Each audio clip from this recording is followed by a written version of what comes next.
Good morning and welcome to the Sports Carnival, broadcasting live from the Trauma Center studios. Bad news for Packer fans this weekend as there is no game due to the bye week. Good news is they're guaranteed not to lose. So, yin yang. Here's your host, Dave Carney.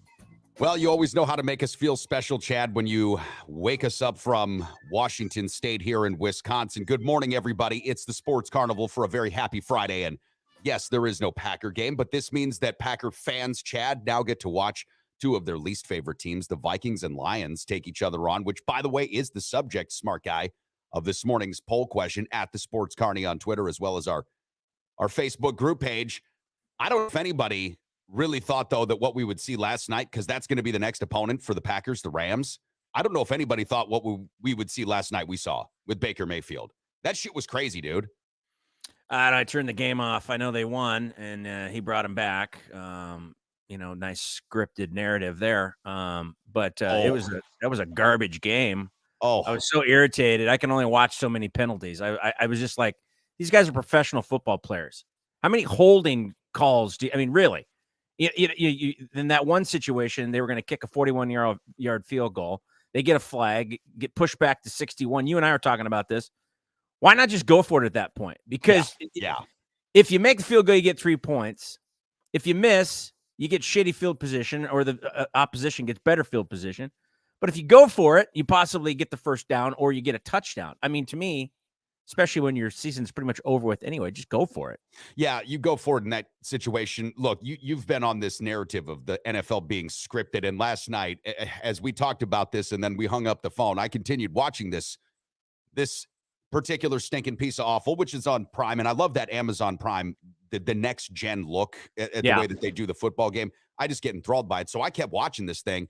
And Chad, the Raiders literally gave the game to the Rams. They literally gave the game. They sacked so Crosby, who is probably the best defensive end in the entire NFL.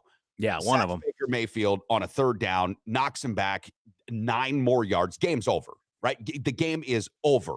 And then this douchebag for the Raiders comes and knocks the ball out of Baker Mayfield's hand like they're 12 years old.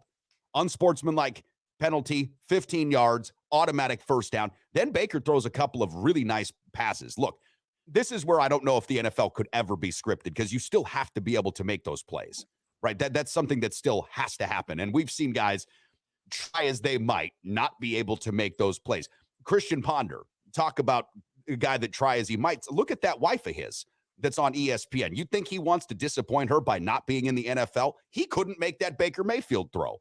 So I don't know how scripted, but if there were some scripting into it, there, Chad Forrester, PhD, last night would have been one of those instances. And I always find it funny.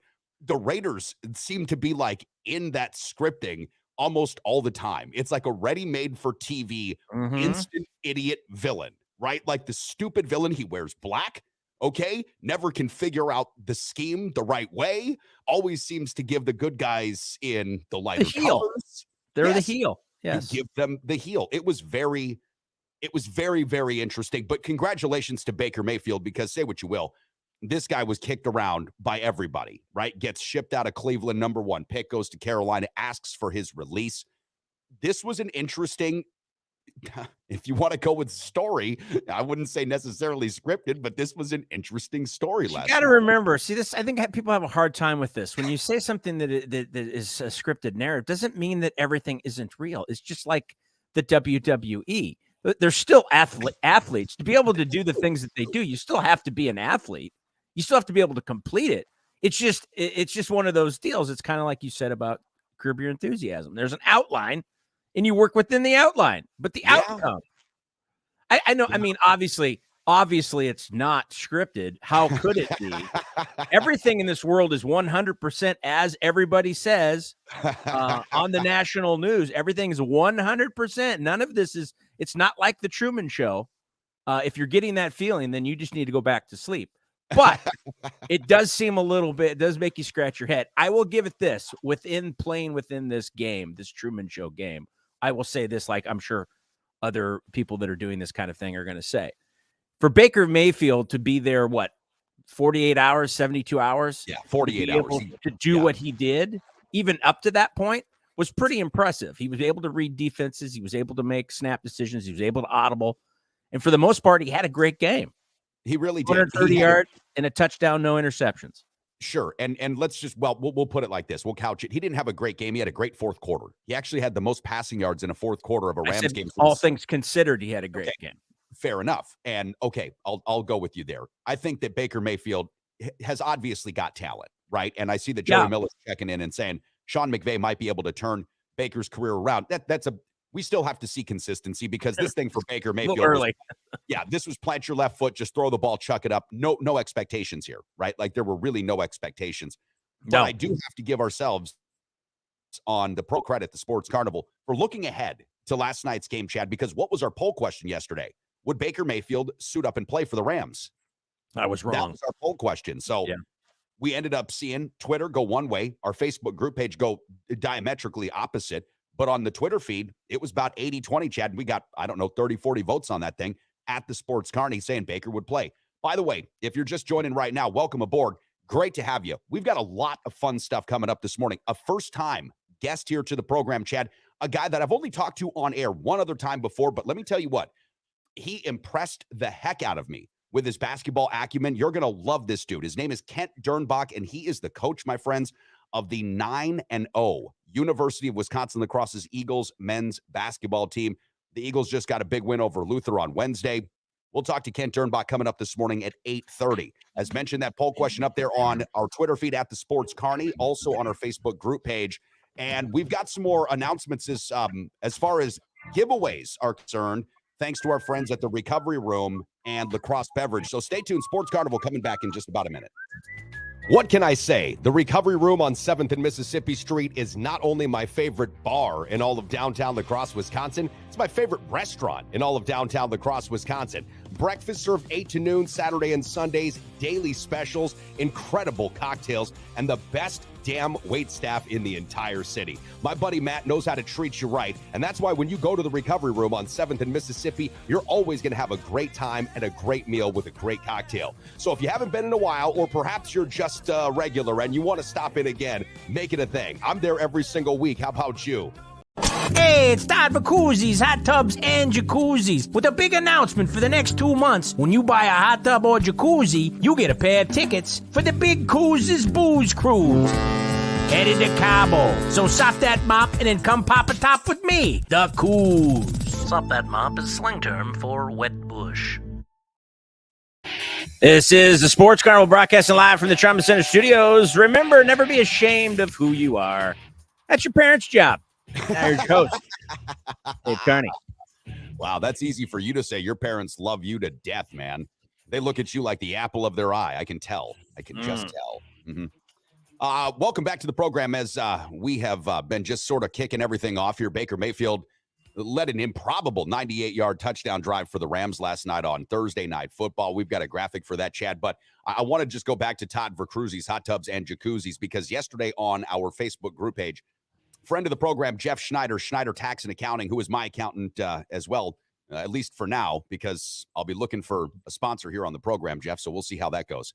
But Jeff, a great guy and a man around town, big fan of the program, was actually propositioning Todd the Coos on Facebook and saying, listen, you're already getting this built-in free advertising. You've already got people that are actually now clamoring for this thing to be, a real business. Why not just go for it? Now, I understand that Jeff's trying to acquire another corporate client in Todd Vercruzzi's Hot Tubs and Jacuzzis. But, Chad, I'm telling you, you have created an actual monster out here. So congratulations. Well played, sir. And go tell your parents because they will be proud of you. Well, Joe says rotten apple, which that hurts. That hurts, Joe. That's fun. That's a Friday. Good. Don't shit on me on Friday, man. That's a Washington apple pun, though. I like that. Joe. Oh, you didn't. Yes. Good call. Did not think of that. I thought it was well played. Joey Miller also checked in, and I know that I should have mentioned this because I know that Kyle Morningwood and Mike Byers and Jason P1 Breacher were at the Recovery Room last night, Chad, watching this. And I actually had a chance to see a little bit of it as well. The Wisconsin women's volleyball team advanced in the NCAA semifinals, I want to say it was. So, Joey, thank you very much. Yes, Wisconsin volleyball did win last night.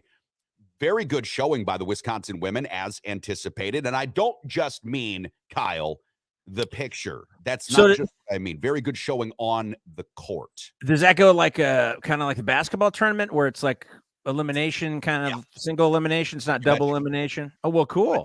At least not from what I understand. Okay, I'm totally guessing here, but I'm going to say it's single elimination because I did watch some of these highlights on SportsCenter this morning at about 5:30. So I saw some other teams. So they're in the semis. The semifinals, I believe. Yeah. Please correct me if I'm wrong, because I know that there are some diehard Wisconsin volleyball fans. Listen, we're really excited for Wisconsin women's volleyball. We really are. It's a great story. It's a great program, and hopefully they get a chance to capture a national championship. But yeah, last night was the semifinal. I was all side out about it, man. Totally side out. Wow. I'm going to go ahead and spike that and say that's out of bounds. So, Morning Semi-Wood says 32 teams, just like March Madness. Okay, cool. That, you know what? I love those kind of tournaments. I think tournaments are great. I love the fact that you have to win. I like the single elimination. I like the underdog. To me, it's the most exciting thing in sports. Honestly, I love the way that especially March Madness is done. And if that's done the same way, it's just like March Madness, but it's women and it's volleyball. Yeah, and I'll tell you what, these gals are incredible athletes. They are just, I mean, they are incredible athletes. And like I mentioned, I was watching some of the highlights from different matches last night, and impressive to say the least. But of course, we're pulling for the Wisconsin women. And as Kyle Morning, or as you've mentioned, Kyle Morning Semi-Wood, and Mike Byers, Jason Breacher found out last night, the recovery room will find a way to put up these games for you on one of their high-definition TV screens. Now, before we go any further, because I do want to hit back on this Baker Mayfield game from last night, I think that there's a lot to dissect from this because the Packers are going to play the Rams next week. The Sports Carnival's got another big giveaway, Chad, and thanks to our friends over at La Crosse Beverage, New Glarus Brewing, we've got Blue Moon and Alaskan Brewery, we've got a lot of stuff to give away. But because we got so much stuff and we're getting more, we wanted to give this promotion another week or two to sort of percolate. So on the 29th of December, that's just after Christmas, week after Christmas, on the 29th of December at the Recovery Room, which is a Thursday night from 6 to 10, we're going to have a huge party. So it'll, be right before New Year's, right after Christmas. So you got your bad gifts. You've already taken something back. You're going to have a chance to win a 43-inch TV, a Jack Daniels cooler, a Jägermeister onesie, a Tito's football, a Tito's display bottle, a White Claw cooler, a Jameson bull ring.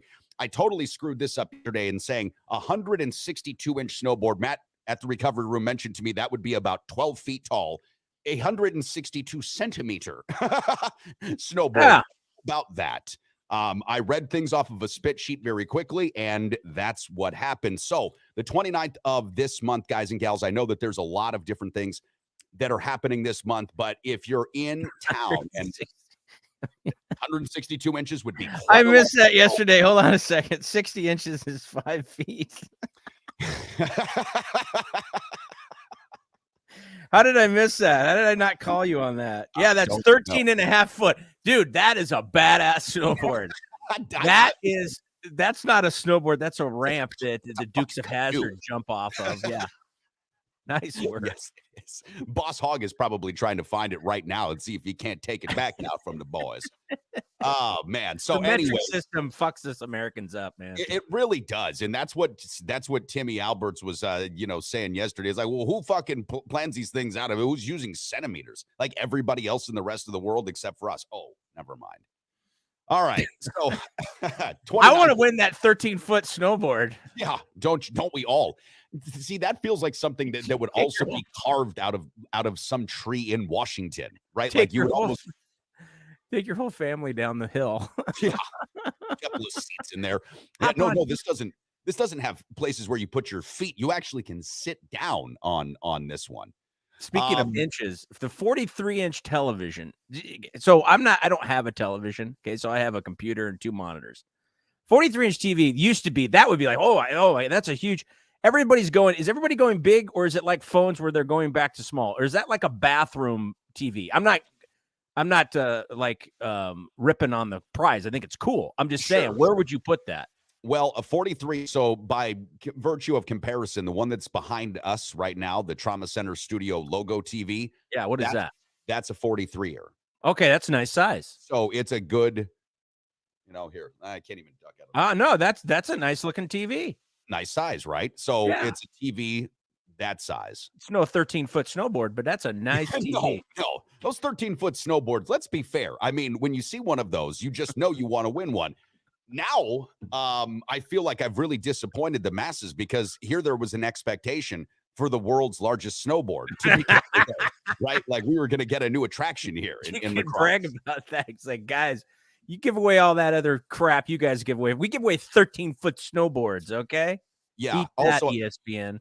Jeremy P12 Foreman's checking in. Hey, Foreman, please, according to Matt at the recovery room, do not get us canceled by saying anything out of pocket this morning on our Facebook page. That's a request from, I don't know. It doesn't matter. We don't need to relitigate that. So Foreman, be good. You're on like official notice now. Is this the thing that he just posted down here? Maybe we should not post. I don't know. We don't need to throw everything Foreman spews up. Okay. Oh God. All right. Listen, Chad, we're locked and loaded here for a Friday. We've got a poll question. It's on our Twitter feed. We've got one on our Facebook group page. I want to ask our audience members their thoughts on a game because this is, of course, no Packer weekend, a game that actually features two NFC North opponents, the Vikings, who are leading and I think already won this division, and the Lions, who are surprisingly surging and are currently still favored. Now, this number is moving a little bit. It was the Lions -2.5 the other day. It's now down to the Lions -1 in different shots. Vikings are starting to get a lot of money. Okay. I'm asking a straight up question. Who wins, Vikings or Lions? Where are you at with this one? Well, I'll tell you what, the Lions, I've been on the Lions the last couple of weeks and they've paid off for me. And after watching the Vikings last weekend, that bend but not break defense, this is going to be a really interesting game. I can see why it pretty much is coming down to a pick 'em. So I do believe it is in Detroit. It is. You know what? I'm gonna keep riding the Lions. I'm gonna say the Lions win this game.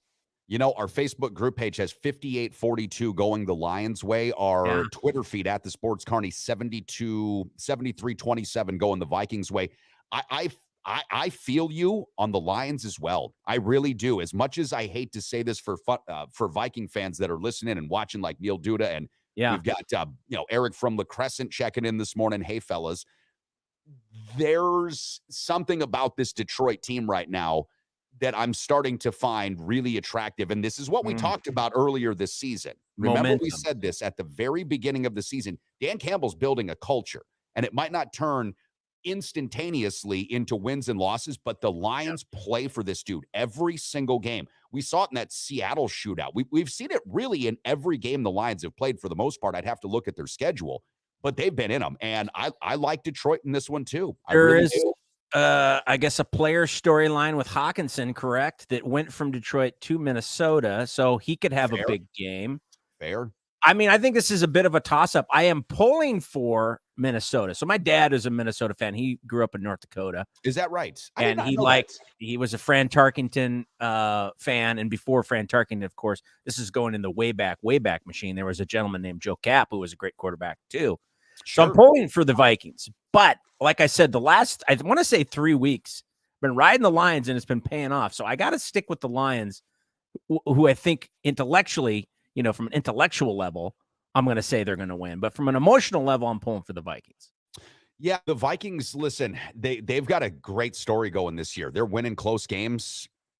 Their new head coach in his first season has really sort of turned the narrative on what the Vikings had been over the last couple of seasons, which is a really woeful offensive team with a middling defense.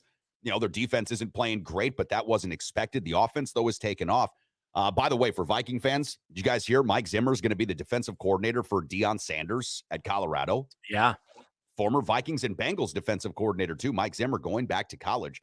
That's a boon for them. Joey Miller says he loves the over for the Vikings and the Lions game, too.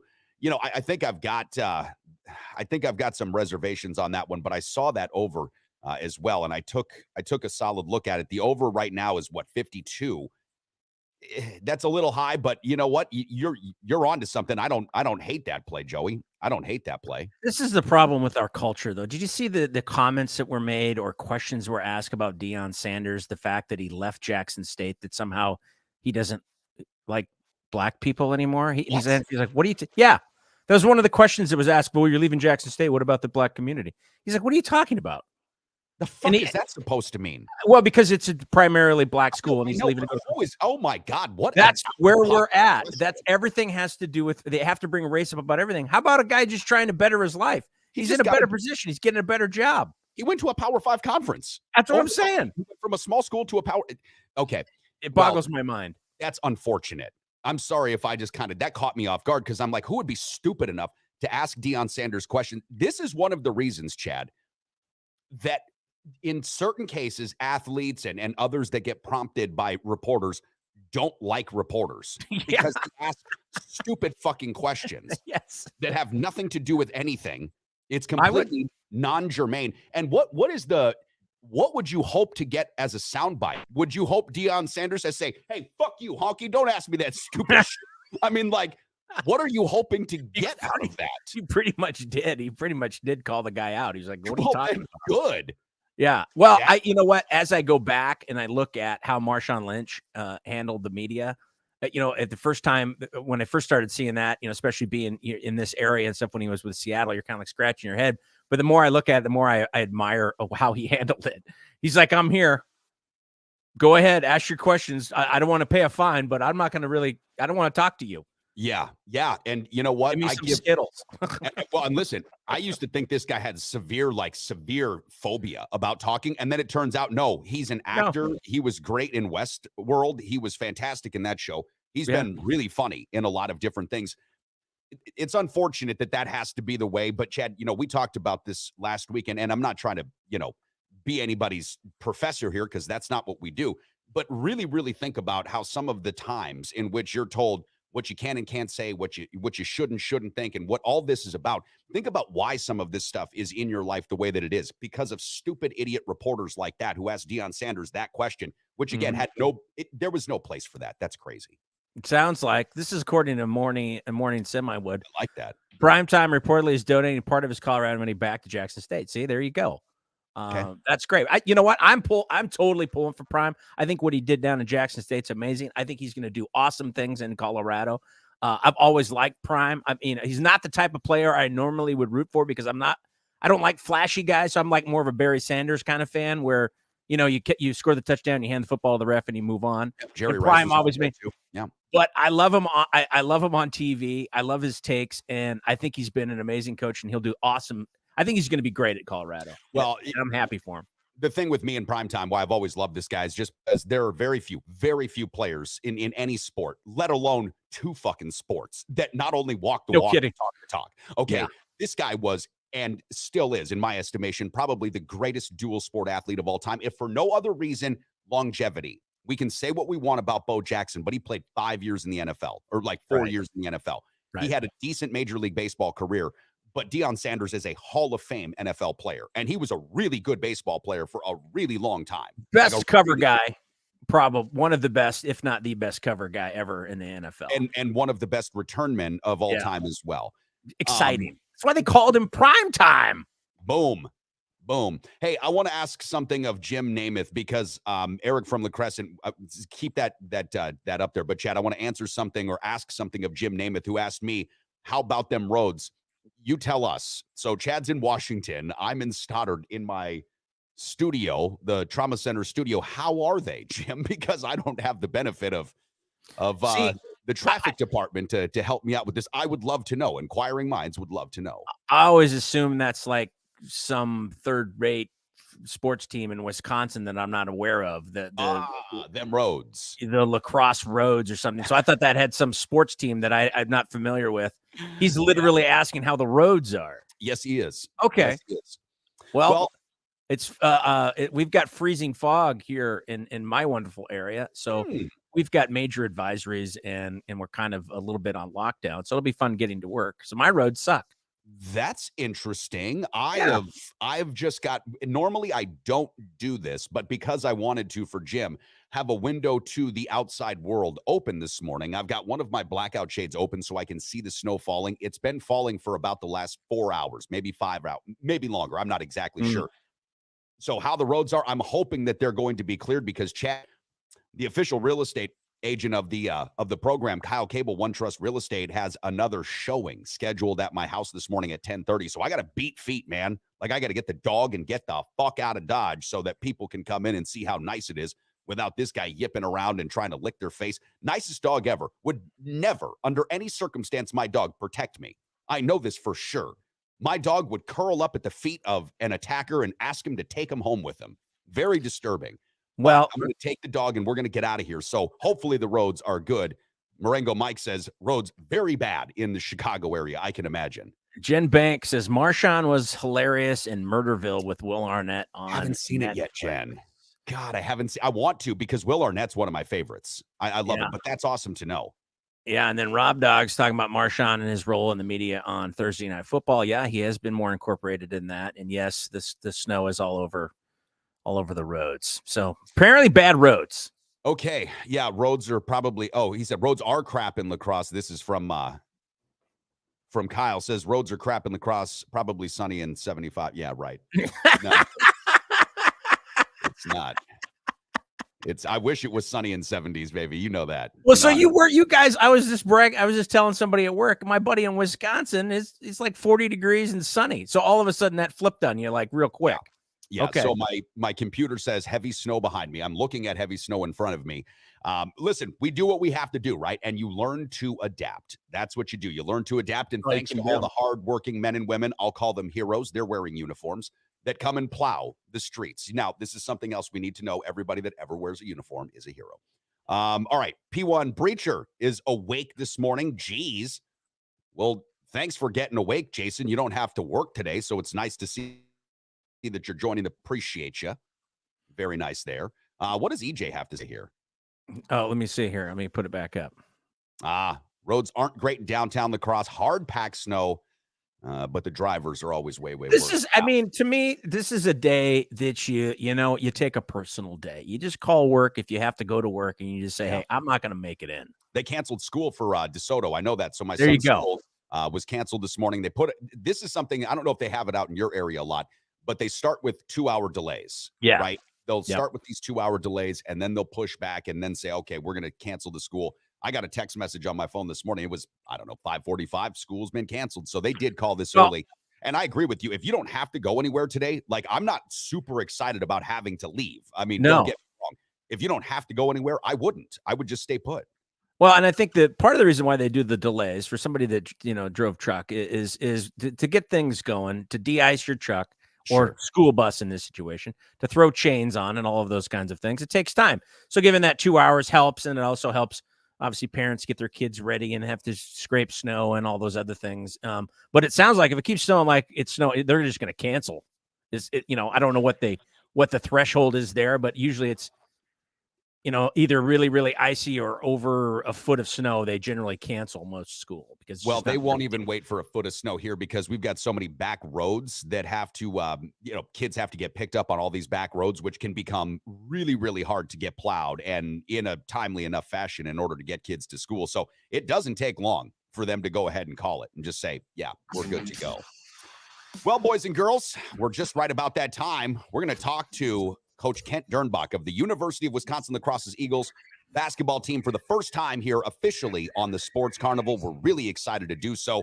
Thanks so much to our friends Kyle Cable, One Trust Real Estate, betus.com.pa, the Recovery Room, Preferred Insurance, Downtown Lacrosse, the Midwest Mortgage Team, Todd Vercruyze, Mike Garcia, Sean O'Neill, the O'Neill Law Firm, and Joe's Helping Hands Landscaping for allowing us to do the Sports Carnival on a daily basis. Guys, we couldn't do it without you. Stay tuned. When we come back, the 9-0 Eagles head coach, Kent Dernbach, joins the show.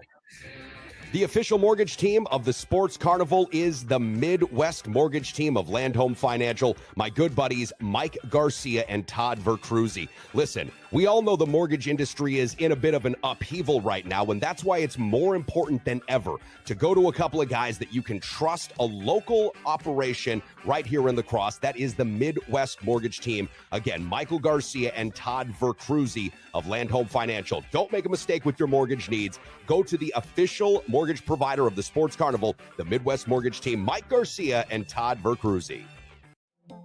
Preferred Insurance is the official auto, home, business, flood, and life insurance agency of the Sports Carnival, serving folks in La Crosse and surrounding areas with licenses in Wisconsin, Minnesota, and Iowa. As an independent insurance agency, Preferred Insurance is free to find the very best insurance for you, your family, or your business needs. Call my friends at Preferred Insurance today and set up a free consultation. Remember, working with an independent agency means Preferred Insurance works for you, with you, to find the best solutions at the best prices. Back to the action live from the Trine Center Studios. This is the one and only Sports Carnival. Remember, a good sense of humor does not mean you tell good jokes. It means you laugh at mine.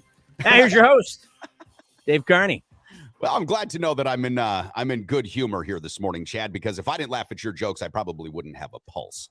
If you're just waking up and tuning us on to the Sports Carnival here, thank you very much for making us a small part of your day wherever you are and however it is that you may be consuming this program.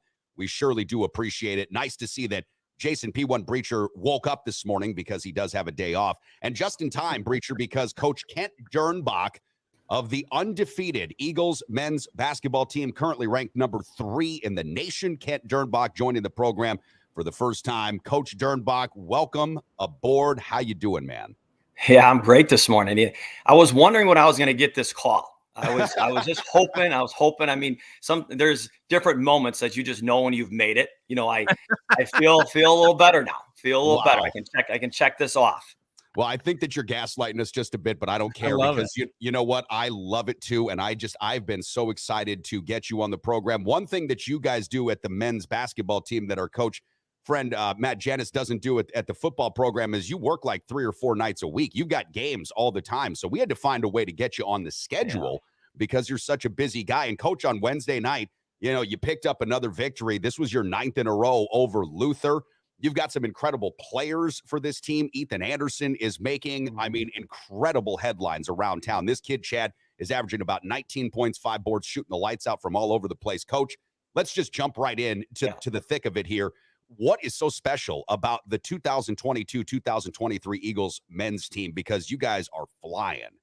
Well, a lot of it has to. I appreciate you saying that and having me on. And I know there's a lot of people you can get on this show, and it's awesome to be here and what you do for sports in the La Crosse area and the Coulee region. It's awesome. But really, you know, this team is kind of has the backbone of what we've been able to do here over the last 3 or 4 or 5 years, and even, you know, before that. But where we've continued to grow as a program, where this is really the 5th year now, you know, Dave and Chad, that we've been ranked in the top 25. Now, the 2nd year in a row that we've been ranked in the top 10. And, you know, to have kind of some of the national recognition we have received this year, one, you have to win basketball games and you have to do it against really good teams, but you have to have, you know, the previous year and the year before that did the same thing. And, you know, for us this year, we put a schedule together that took us out on the road, that played the MIAC favorite and NCAA tournament perennial, you know, appearance, St. John's, and then went to Marietta, who went to the Final Four and got them, and got another team from North Carolina who will make the NCAA tournament. And when you have that, plus what we've done over the last few years, then you get a little bit more national recognition. And it's just great for our guys. We got really good young men in our program. I mean, just like across the board that we have at UW Athletics and what the football program has, we've just been able to put some really good guys out there that I think fans can cheer for. If you come out and watch us play, you'll have a connection with those guys. I mean, they're young men that they got jobs during the summer, right? They work during the school year. They play hard. They're for one another. They cheer for one another. I mean, it's just really good stuff. And it's why I think this level is so special. So, Coach, when you took over the program from Ken Cable, and Kyle Cable is one of our presenting sponsors here, you took over a program that did have a lot of history, but hadn't been making really consistent trips to the tournament, hadn't been making consistent trips to the postseason. And listen, that's not for a lack of trying. A lot of it has to do with timing and circumstance. When you think about when you came to the University of Wisconsin La Crosse as opposed to where it's at now, what do you see as the biggest difference? Because it's again, not for a lack of effort on any part of the institution or the athletic department, but what you and Matt have sort of done in concert with each other. Maybe it's coincidence, but it seems like there is a growing and a swelling sort of energy towards these programs. What have you seen in your own estimation that might be part of that? Well, we have to remember when I took over here, the previous coach, Ken Cable, won 200 games. They won the WIAC championship for the first time in 53 years, 2 years prior to that, right? Coach Cable's a phenomenal coach. He's even a better man. I'm sure you guys know him. But he had to go to the admissions office every single day from 9 until noon. Right, 9 until noon, he had to go to the admissions office. Hey, it's 8:35. I'm at home. I'm going to get in the office at 9, and I'm going to start watching some video on Trine, that they played last night. That's a huge advantage to have, right? To be able to do that. And I think when you coincide that with just, hey, how the university has gone, and then we've been able to hit on some local guys. And you mentioned him, at the start of our segment here, Ethan Anderson, to be able to get a young man like that out of Black River Falls. He had a ton of options, could have went to 5 or 6 full ride Division II. And that's what we said when we came here. Can we recruit the best players in the state? And not only recruit them, can we get commitments from them? And Ethan was that first one that was able to pull the trigger and really kind of see the vision of what this program would like to be. Not that it was certainly not at rock bottom, right? Coach Cable did not have it there. He did a heck of a job, but we were able to, with this little bit more support and getting a few more players, we've been able to, raise the level a little bit. And now can we maintain that? And that's what I'm so proud of, with this year's group. This is the 4th kind of transition year, right? College basketball, you're always going to have graduation. This is our 4th kind of turnaround that we've had. And for this group to not kind of take it to the next level, it says something about them. So, Coach, you mentioned Trine. You watched some video. You're playing them tomorrow afternoon, I believe, at 3:00. What are you seeing in the film, and what are you looking to do to be able to go to 10-0? Yeah, well, they're a really good defensive team. They switch everything really aggressively. They try to force you to the baseline and turn you over. They're holding opponents to under under 62 points on the game. Really is able to make teams struggle, offensively. But I think that kind of flows with who we are. We're a team that defends, that we should be able to defend them in the half court, if we're on and doing what we're supposed to be doing. And then fortunately, we can put some guys out there that can make shots. We can put 5 guys out on the court that can pass, catch, and shoot it, and can shoot the ball at a pretty high level. We're about close to 40% from a team from 3, and we really don't play too many guys that can't put one up there. And that's kind of enjoyable to watch. If you're a fan, you come out, we share the basketball. It's not like we just go high ball screen and put, 2 guys in the corner and just let the one guy dribble around for a while. No, we share the basketball. We're averaging about 14, 15 assists a game. So it has a nice feel to it. And again, if we're able to do that on our home court, we'll be in good shape. But like you were saying, trying receiving votes in the top 25. 2 years ago, they were number 2 in the country. They return a lot of that same group back. We were able to go there last year and get them on their court. And, they're going to try to even the score at our place tomorrow at 3:00. It's going to be a really good game, Coach. I just got to, again, I'm going to go ahead and give you some extra credit here because you're shooting 41.3% from downtown. You're over 50% from the floor. And Chad, these guys are clipping at nearly 80% from the free throw line. Now, You look at the scoring defense, though, and this is where the Eagles team reminds me, Coach, of a couple of teams in the NBA in the past decade or so, the Phoenix Suns, the Golden State Warriors, because Phoenix and Golden State didn't get credit for the defense they played. So when you look at the defensive numbers, while you're shooting 50% from the floor, you're holding opponents to 41%. You're shooting 41 from downtown. You're holding opponents to just 33%. Those are key indicators. And I'm not telling you anything that you don't know as a head coach. Those are key indicators to a really successful and a sustainable type of a product here. And I think that's what we're seeing as Eagles fans. And again, I'm not saying that this is flabbergasting to me. It's just, as you've mentioned, so enjoyable to watch because the joy that the guys seem to have on the court when they play with each other, the joy that you seem to have coaching them, and then the translation from the dance team to the folks that are in the stands. Yeah. It's all there. And I'm serious. That's why the Eagles have this dance experience. The Eagles dance team is legit, Chad. The Lakers are watching it. Really I got to just say something real quick. What you just said is absolutely amazing. You're almost as a team in the 50, 40, 90 club. That is absolutely remarkable. That's hard to do as an individual, but let alone to do it as a team. Yeah. Hats off to you. That is amazing. Well, we've always, to your point, Dave, we've been a program that has won games on the defensive end. Our first few years, sometimes we just try to kick the ball in the hoop, right? And if we miss, then we just get to the offensive rebound and put it back up and in. but we were able to guard at a really, really high level. Now this year we're guarding, but we're certainly not where we were in the past. But that's what's exciting about us, that, hey, we can score at a high clip. And now can we continue to get better on the defensive side of the basketball? And I'm confident that we can do that. Our guys are committed to doing that. We're just not doing it at the same level as we have in the past few years. But it's there. It's there. It's just not there on a consistent basis. Fortunately, to what you were saying, Chad, we're pretty efficient right now. We're clearly the number one team in Division III basketball, on the offensive end, and what we're scoring like 1.2 points per possession, which is really kind of unheard of when you do that. But hey, we're going to have a night here that unfortunately we might not knock those in, and we have to win on the defensive side, and that's what we've always been able to do. At least give ourselves a chance to win that game on the defensive side. And we'll see. But hey, we're in week 8. We want to be playing our best basketball like anybody towards the end of the year. And we have another great test, tomorrow. So far, we played a top 10 strength of schedule in the country. To be at 9-0 with an opportunity to get to double digits with our wins without a loss, that's really good stuff. And our crowds have continued to grow. The dance team's important. They're a part of that. To have the pep band come over and be a part of our starting lineups, it's important, right? It's a part of that atmosphere where you can come into Mitchell Hall and you're part of something special, right? And that's what we're trying to do. And then when the game tips, it's our job, as a program to make sure that we're playing our butts off and it's enjoyable to watch. Well, I'm going to throw this out here because I've already talked to Coach Craig Cole on Alaska Hilltoppers head man. Yeah. And I'm going to offer this to you too. If you want, I will be a hype man for you. You pick the game. They've never heard a starting lineup introduction like we would give you. And that'd be great. I'd do the whole game back in chat. I would be Chet Buchanan. This is somebody that Coach Craig does the Rebels games. You let me know. We'll work that out. Yeah. I'm excited. So coming up tomorrow, 3:00 is the tip-off.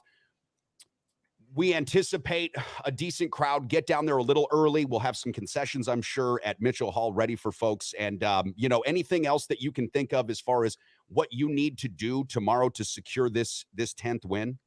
Well, it comes down to we take care of the basketball and we're able to defend. When we take care of the basketball, we get shots. The percentages, as you've said, favor us, right? When we kick the ball away and we don't, we turn the ball over, then you don't get a shot up at the hoop. We want to be able to take care of the basketball, take good shots, and we need to go down the other way, and make the other team struggle. That's pretty darn basic, but it's been the formula for us, right? Any winning basketball team is able to do it. We've been able to do it at a pretty nice level here. And then, in addition to that, tomorrow's Alumni Day for us. So we got an alumni game going on beforehand. We're going to have some guys come back, hopefully no torn Achilles or something like that. That'll be going on at noon. And then afterwards, we got we have a Rollo Taylor event, spaghetti dinner event. Rollo Taylor was a freshman coach here for about 20 years, is in our Hall of Fame and started an endowment in his name. So it's just going to be a great day, for Eagle basketball.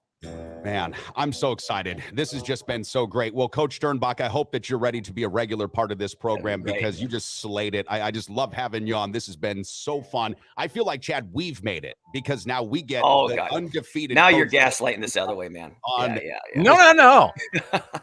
I told you this guy was going to be a great guest. You were awesome. And thank you again so much for carving out some time. I know you've got to get to work, but we will catch up with you real soon. Again, don't forget Eagles basketball tomorrow, 3:00 over at Mitchell Hall. Thanks, Coach. We'll catch up soon. I appreciate what you guys do. It's awesome. Go Eagles. Go Thanks. Eagles. Now more than ever, if you're looking to buy or sell your first home or perhaps an investment property, you need a full-time dedicated real estate agent who is up to date on all the latest trends and analysis and is ready to give you the kind of service that you deserve. That's why the official real estate agent and the official real estate partner of the Sports Carnival is Kyle Cable of One Trust Real Estate. Whether you're looking to buy or sell your first home, or perhaps you are a seasoned investor, call the official real estate agent partner of the Sports Carnival, Kyle Cable of One Trust Real Estate. Hello, I am Don Francisco, and I roast and blend coffees for your pleasure and mine. My newest blend is Vanilla Nuts. The coffee so rich and so sweet, it tastes like the French Alps has dangled its in your cup of java. If you love coffee like I do, then you'll love Don Francisco's with a 135-year tradition. Because at Don Francisco's, if you're up all night, so are we.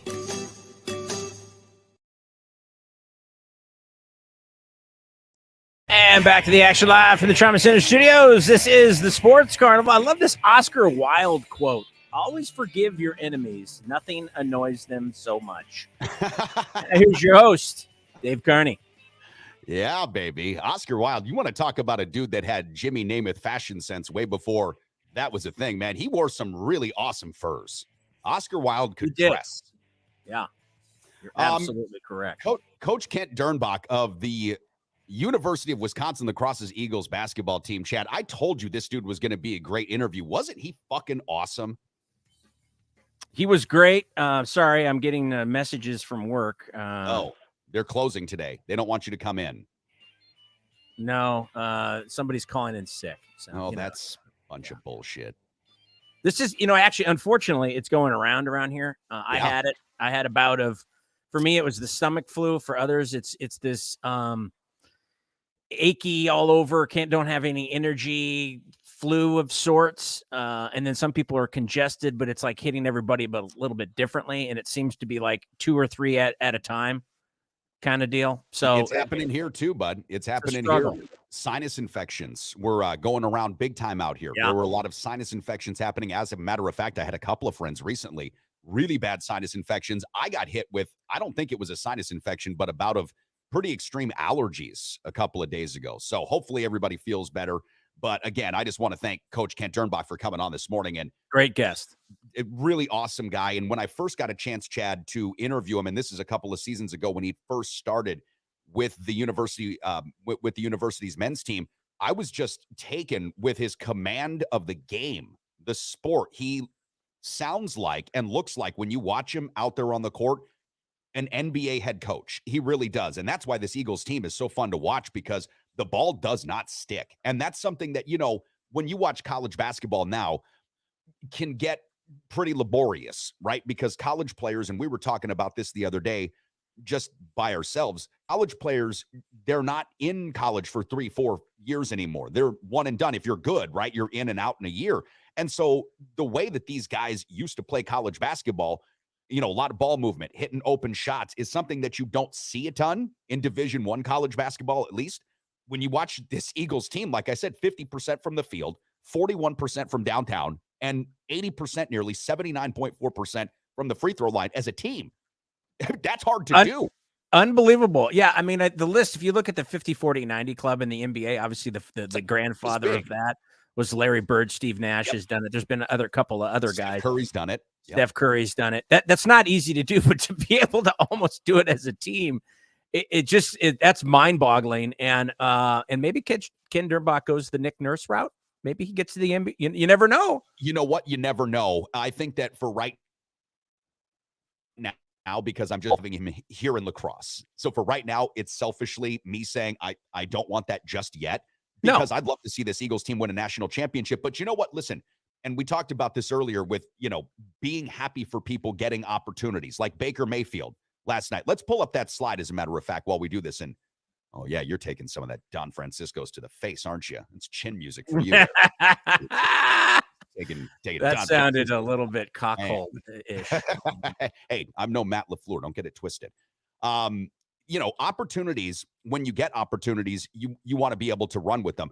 I would happily do a whole show on Kent's next ascension up the ranks as a head coach. For now, let's get him that national championship, because you know what? That'll get you. If you win a national championship at lacrosse, you'll get that kind of recognition and a shot to go up. And who knows? Maybe we go back to this game last night, this Thursday night football game, for a second. Baker Mayfield, and there were some of our crew guys mentioning this morning to us on whatever our message platform was, that Baker Mayfield, if he gets a legit opportunity, maybe with Sean McVay, will he have a chance to revitalize his career? It's possible. I mean, it's possible, because Matt Stafford is an aging quarterback, right? Like, that's an actual thing. There's no way to deny that. I don't know that he retires after this season or if he plays another season. But if Baker Mayfield impresses the Rams coaching staff enough, and if he's humbled enough, Chad, because this is something that I think that you as a 49ers fan were a little bit, hesitant as far as one of the traits that he might have, the lack of humility, to see the 49ers go out there and grab him. If he's humble enough to accept where he's at, what he's going to be, okay, and he's accepting coaching, and perhaps there's a culture there with the Rams that he's never been a part of in both Cleveland and Carolina, then who knows? Maybe this guy can turn it around and become something in another year or two. Look at what Geno Smith is doing right now. I never thought that Geno Smith would be a player. No. I really didn't. He looked like he was going to be a bum. I mean, just for his entire career. It can happen. So I don't think that what Baker Mayfield did last night is necessarily indicative of what he will do, because he's got to show consistency, but it sure was a good start. I do wonder about this, though, and I'm curious to get your take. If you think that having the 11 days now to prepare for the Packers is actually going to be a detriment, because it feels like if Baker went out to play again today or like tomorrow or something, he'd probably be okay. No time to think about it. Just go out there with some simple protection plans, run the football if you can, and just go, right? You're playing just, Charlie up football. But if you give yourself 11 days, now you might start to overthink things. Yeah, well, I think last night Al Michaels and Herb Street were talking about a relationship that developed between Sean McVay and Baker Mayfield on a plane I think it was from the draft or whatever. Yeah. And obviously right before the game, McVay talked a little bit about Baker Mayfield. He obviously really likes the guy. He believes in the guy. He likes his moxie and thinks he has talent that he can work with. So, this may be a good situation, kind of like what you mentioned with Geno Smith. And obviously Pete Carroll's had a big impact on him. But, we have to put this in perspective. It was the Raiders that they played. And like you said, he's pretty juiced up, maybe just a couple of days. The more you think about it, the more that can cause problems. But I'm always pulling for people that get themselves in a hole and are actually earnestly trying to get out of it, right? The comeback. I like the comeback story. I think that's a great story. And I hope that he can do that. Obviously, this is, as you mentioned, an opportunity. So it's really up to Baker on how he handles this. It's a great situation for him to hopefully get his career back on track. Obviously, the Rams aren't going anywhere this season. This season's pretty much done. Stafford, who knows, according to our green and gold insider, Joe DeGuano, he thinks that Stafford's completely done. We'll see. So does that, John Wolford I don't think is the answer. Oh, here. Good. No. Wolford, I mean, that's why he got pulled in the first quarter. It remains to be seen. But again, I'm grateful he's not with the 49ers, because he's a project. He's a project. Well, he's definitely, he's definitely got more experience than Brock Purdy, but as just a football guy, I'm more with you about not bringing on Baker in that situation than I was with the Rams, because the Rams just needed a healthy live body, right? Yeah. Like the 49ers, they did get that Josh Johnson guy. So, he's had a few different stints with the 49ers. He's the backup, and Brock Purdy's been in camp the entire time, from what I understand as well. Just to go back to that 49ers thing, Brock Purdy's been practicing against first-team defense for the last 6 or 7 weeks. They weren't even having Jimmy Garoppolo go out there and do that. Baker Mayfield, this is something that I caught this morning as well, which I thought was interesting to throw up, because if you didn't watch the game last night, and Chad did tune off, we were talking on the phone, and he was just like, this is bullshit. I can't watch these penalties. I'm out. So I stayed with it because I was just bored. And when I did see the end drive, that was a really long drive. Again, the Raiders did everything in their power to give Baker Mayfield excellent field position. Everything in their power, including overturning a third down sack that Crosby had that would have basically ended the game. But according to the Elias Sports Bureau, what I wanted to mention, that 98-yard drive was the longest go-ahead touchdown drive that began in the final 2 minutes over the past 45 seasons. Wow. That's a pretty good sample size of years in which to draw from. So it is impressive. And Baker Mayfield, hell, even if it was scripted like the WWE, what you mentioned earlier is that Hulk Hogan still had to make those throws, right? You still had to have those guys doing whatever athletic thing they were doing. He still had to make those throws, and those receivers had to make those catches. Yeah, Hulk Hogan still had to do the leg drop. Well, the most devastating move of all time. One of the greatest athletes ever, the leg drop. Yeah. Oh, boy, that was leading me to another joke, but I figured, nah, that's all right. We don't want to piss off Morningwood. No, we don't want to piss off Morningwood. Yeah. All right, Chad, let's transition while we still have a couple of minutes here on the Sports Carnival to a couple of other plays. You had brought up a couple of games yesterday, and I just wanted to touch on a couple of more, because you talked about Seattle as a play that you were really liking. The Tennessee Titans, you mentioned yesterday, was a team that you liked against Jacksonville, and as we've now begun a partnership with BetUS, and again, betus.com.pa is the official betting site of the program. I'm starting to take a harder and harder look at some games that maybe I would have pushed off. But Tennessee -4 right now is really jumping out. I was reading a report this morning that Trevor Lawrence has been hobbled all week during practice. So he's got an issue going on right now. Trevor Lawrence does. And so not that he won't play coming up on Sunday, but you've got the Titans with a lot of motivation here. They're still in the thick of it. They lead their division right now, if I'm not mistaken, at 7-5. They got embarrassed by the Eagles, lost by 25 points. This is a primetime get-right spot for Tennessee back at home. You fire your general manager, John Robinson, after 6 seasons because he traded A.J. Brown ostensibly. That's what we're sort of hearing. We don't know why, but that's ostensibly what we're hearing. Tennessee's going to rock these dudes, especially if Trevor Lawrence can't go. So I know that you'd mentioned that game yesterday. I just thought we should, really put this up here as one of our Friday best bets.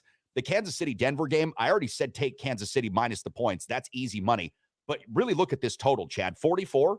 I mean, unless Kansas City scores 45, which I doubt they'll do, they'll pull somebody before, they get hurt down the stretch against the nothing Denver Broncos. This game looks like it could easily go under 44 because Denver can't score. And then the Dallas-Houston game under 44 because I don't know that Houston can score. The Cowboys or whatever, but those are 3 plays that I thought really stand out. The Seattle game is another one that I like as well because you brought that up yesterday. I think they're in a good spot at home. Yeah, and then when I saw the line, the Seahawks are, I think, 4-point favorites over the Panthers. Both teams are 6-6 against the spread. The Hawks are 3-2 at home, and the Panthers are 2-3 on the road against the spread. Panthers are 1-4 against the spread in their last 5 meetings in Seattle. A lot of those trends kind of leaning towards that being a good play. I agree with you on the Titans. It was 3.5 now. I think it is at 4. I still like that line. And the Titans are 8-4 against the spread right now. So yes, that I agree with both of those. And then on your Kansas City Denver under, I agree with that as well. Obviously, the majority of those points are going to come from the Chiefs. I mean, we're looking at Denver that can barely score, 3 field goals. So I like that play as well. Yeah, this feels like from the Denver Broncos team right now, they feel like what the Lakers were at the beginning of the season for me. For the NBA bettors, fade them because they cannot do anything. This has really become one of the more surprising sports stories of maybe the last few years, right? Russell Wilson, one of the most decorated quarterbacks in the last 10 years, somebody who I have gone out on a limb to defend over and over again. 2 Wisconsin fans who actually told me back in the day, this guy's not that great. But I've always said Russell Wilson's one of the best quarterbacks in the league.